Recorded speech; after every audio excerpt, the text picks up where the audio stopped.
Análisis político en Expreso Biobío. Y lo hacemos como cada lunes con el director de la Escuela de Gobierno y Comunicaciones de la Universidad Central, Marco Moreno, quien ya está en línea con nosotros. Marco, ¿cómo estás? Buenos días. ¿Cómo estás, Loreto? Muy buenos días. Oye, en este interferiado, lluvioso además, pero que ya marca menos de 2 semanas para justamente la cuenta pública. Se ha dicho también que se ha querido apurar, por ejemplo, el tema legislativo para tener más cosas que contar, ¿no? En este discurso que además el año pasado, por ejemplo, recordábamos que había marcado un aumento en la aprobación justamente de la gestión del presidente Boric. ¿Cómo tú ves a 12 días de este 1 de junio la cuenta pública, justamente lo que se está haciendo a nivel comunicacional, a nivel legislativo y también preparando este discurso? Sí, en gobiernos de 4 años, estas cuentas, las del año 2 y el año 3, son quizás de las más difíciles, ¿no? No tienes mucho que mostrar y tampoco, a diferencia del primer año, cuando estás arrancando un gobierno que puedes hacer muchos anuncios, ahora eso queda muy limitado. Y lo mismo con lo que pasa en el último año, donde puedes hacer un balance, aquí tampoco puedes dar por terminado el gobierno. Entonces, es de las cuentas más difíciles que tienen los presidentes en gobiernos de 4 años, esta que corresponden al año 2 y esta que tendremos, como tú decías, en 12 días más, que corresponde al tercer año de mandato. Por de pronto, lo que sabemos es que probablemente va a ser una cuenta en donde el presidente va a tratar de argumentar mucho sobre las cosas que se han hecho durante su mandato, probablemente algo sobre 40 horas, ¿no? El aumento del salario mínimo y otro par de cosas más por ahí que podrían ser interesantes, pero más que anunciarla le va a colocar mucho relato, ¿no es cierto?, cómo eso afecta la vida cotidiana de las personas, porque evidentemente lo que el gobierno tiene que tratar de demostrar a los ciudadanos es que ha hecho algo durante este año, y eso es el gran desafío que tiene el presidente Boric en la cuenta del próximo 1 de junio. Claro, que se han hecho cosas, se han aprobado proyectos, por ejemplo, por eso yo te decía el punto del tema legislativo de aquí al 1 de junio, porque claro, tiene que hacer este discurso y también de alguna manera, lo que yo te decía el año pasado, ¿te acuerdas que subió la aprobación justamente? Y en el fondo se están jugando más cosas, es un balance, pero también es lo que hemos hecho, las promesas, que por eso también se sube en general en las cuentas públicas, se genera una expectativa, pero marcado también con lo que suceda en estos 12 días. Claro, las expectativas, como tú dices, que se han ido instalando como elemento central de las cuentas públicas. Las cuentas públicas son y siempre fueron pensadas como un balance del Estado de la Nación, sí, ¿no? Donde los presidentes y presidentas daban cuenta de lo que habían hecho. Ahora no, la gente y los que nos dedicamos al análisis, ¿no es cierto?, los medios de comunicación, estamos pensando en la expectativa de cuáles serán los anuncios que va a hacer el presidente. La verdad es que es difícil muchos anuncios en un año electoral, lo hemos comentado todos los lunes acá, estamos en un pleno ciclo electoral y por lo tanto es difícil abstraerse de eso. Tuviste que se mencionó el tema del CAE, sí, y ya comenzaron a surgir una lluvia de crítica, vamos a decir, a propósito del tema de la lluvia, ¿no? Una lluvia de crítica, no solo de la oposición, que era esperable, sino que también del propio oficialismo. Vimos que la presidenta del Partido Socialista, la senadora Paulina Bodanovich, ha sido crítica, ¿no?, con lo que significa reponer este que era un compromiso de gobierno, ¿no?, la condonación de la deuda del CAE y ver cómo esto se iba hacia adelante. Por lo tanto,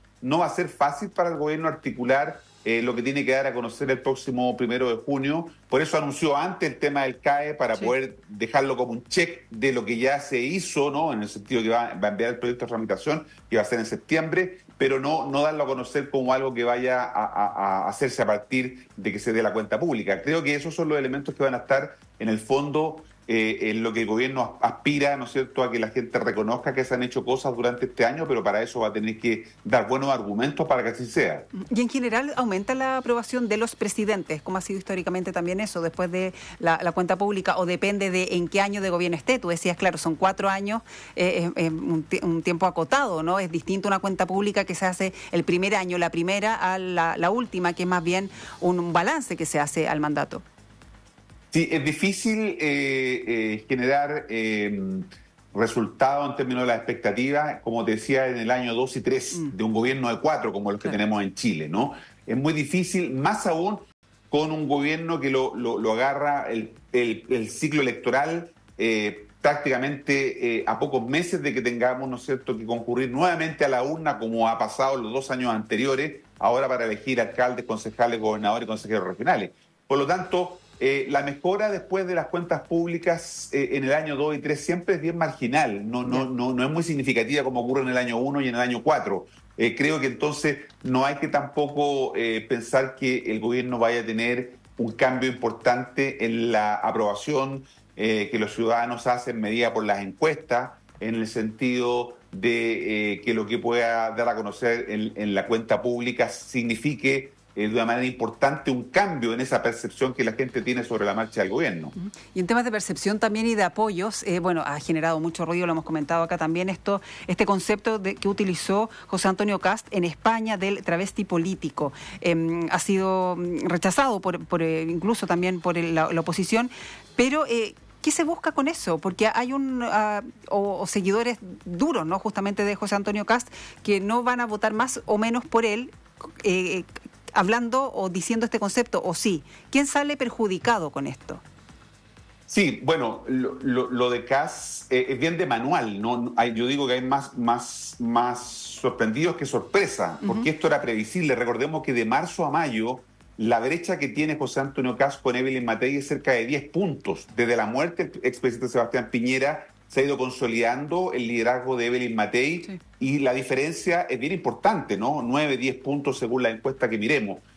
José Antonio Kast tiene que revertir eso, tiene que cerrar la brecha. ¿Y cómo lo busca hacer? Bueno, generando esta polémica, generando, ¿no es cierto?, conversación sobre él, que se hable sobre él, que se hable de su liderazgo, sobre lo que dice, ¿no es cierto? Ya había generado polémica cuando hace algunas semanas atrás el presidenciable José Antonio Kast se refirió a Gabriel Boric como un presidente woke, ¿te acuerdas, no es cierto?, cuando estuvo en Hungría. Ahora hizo lo propio con esta idea del travestismo, ¿no?, que tiene que ver con esta crítica que se le ha hecho al presidente Gabriel Boric de que se da muchas volteretas, de que cambia de opinión. Si uno lo mira desde el punto de vista psicológico, es una manera de tratar de explicar por qué se producen esos cambios. Si uno lo mira desde el punto de vista político, la pregunta entonces es el para qué hace estos cambios. Y yo creo que el para qué tiene que ver, ¿no es cierto?, con la necesidad que tiene el presidente y su gobierno de tener mayorías, de hacer viable su proyecto político. Le queda lo que resta de este año de mandato y todo el próximo. Tiene que construir la viabilidad a ese proyecto de gobierno, y por eso que hace estos cambios, ¿no es cierto?, que son cambios discursivos, vamos a decir, es el término correcto, discursivos en el relato de los presidentes, y que en Chile asociamos con esta idea de volteretas, o como lo trató de hacer con un sorna, ¿no es cierto?, José Antonio Kast en España, refiriéndose al travestismo político, que es un término que se utiliza muchas veces en la política chilena. Que se ha utilizado también, por cierto. Sí, que se ha utilizado. También vamos a ver los efectos que tenga esto justamente en el potencial electorado también de José Antonio Kast, y lo que suceda también en la oposición. Marco Moreno, director de la Escuela de Gobiernos y Comunicaciones de la Universidad Central, muchas gracias por haber estado con nosotros este interferiado lluvioso acá en Santiago. Gracias. Chao, Loreto, que estés muy bien.